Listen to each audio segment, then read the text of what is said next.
De nos jours, l'accès au mariage est devenu difficile. Par conséquent, de plus en plus de personnes ne savent pas où s'orienter ou ne se marient que tardivement.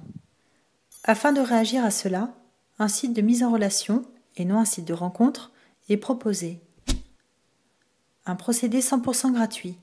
Aucun frais, aucune adhésion, rien de tout cela. Gratuit du début à la fin, afin de faciliter l'accès au mariage. Étant une structure associative, le procédé de mise en relation se fera exclusivement par le biais d'un proche parent, afin de se décharger de toute conséquence ultérieure. Mais aussi, un procédé 100% anonyme. Toute personne inscrite se verra attribuer un pseudo unique afin de préserver son anonymat. En aucun cas, ses coordonnées personnelles n'apparaîtront sur son profil. L'inscription se fait en 4 étapes. Première étape, je lis et j'accepte le règlement intérieur. Deuxième étape, je remplis la fiche contact. Troisième étape, je remplis les formulaires je suis et je recherche. Le formulaire je suis se veut le plus large et le plus complet possible afin de permettre une description détaillée de votre personne. Le formulaire je recherche se veut le plus large et le plus complet possible afin de faire savoir quels sont les critères qui vous semblent importants dans la recherche de votre conjoint. Les informations à renseigner dans ces 2 formulaires sont axées sur 3 critères.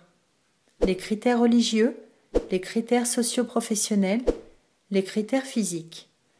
Concernant les critères physiques, aucune description détaillée n'est renseignée, mais simplement une description générale, comme si l'on décrivait une personne dans la rue, taille, silhouette ou teint de peau. Par ailleurs, aucune photo n'est possible. Quatrième étape, je joins une pièce d'identité. En exigeant de nous communiquer un justificatif d'identité, une personne ne pourra alors créer qu'un seul profil. Expliquons le procédé par un exemple. Mohamed, inscrit ayant pour pseudo Adèle35, est intéressé par le profil ayant pour pseudo Sarah29 et clique sur l'onglet « Je souhaite être mis en relation avec ce profil ». Un mail est alors envoyé à Sarah29 lui indiquant qu'Adèle35 souhaite être mis en relation avec elle. En retournant sur le site, elle se connecte dans son espace personnel et consulte son profil. 3 choix possibles s'offrent alors à Sarah. Choix numéro 1, elle ne souhaite pas être mise en relation avec Adèle35. Elle clique sur l'onglet « Je refuse cette demande de mise en relation ». Un mail d'information est alors envoyé à Adèle35. Choix numéro 2. Elle accepte cette demande de mise en relation. Elle clique sur l'onglet « J'accepte cette demande de mise en relation ». Un questionnaire apparaît dans lequel elle renseigne les informations concernant son proche parent, nom, téléphone et lien de parenté. Une fois rempli, elle clique sur l'onglet « Envoyer ». 2 mails sont alors envoyés.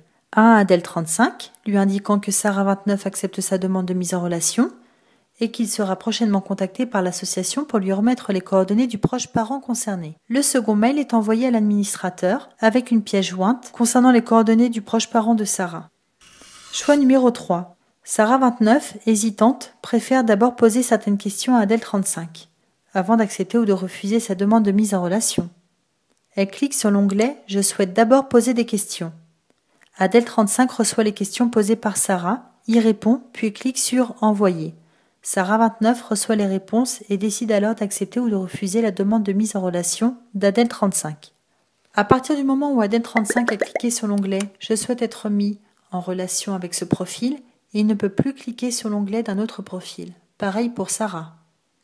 Ni Adèle35 ni Sarah29 ne peuvent être cliquables, c'est-à-dire que personne ne peut leur formuler de demande de mise en relation, ceci afin de respecter le 1 pour 1 ou une demande à la fois.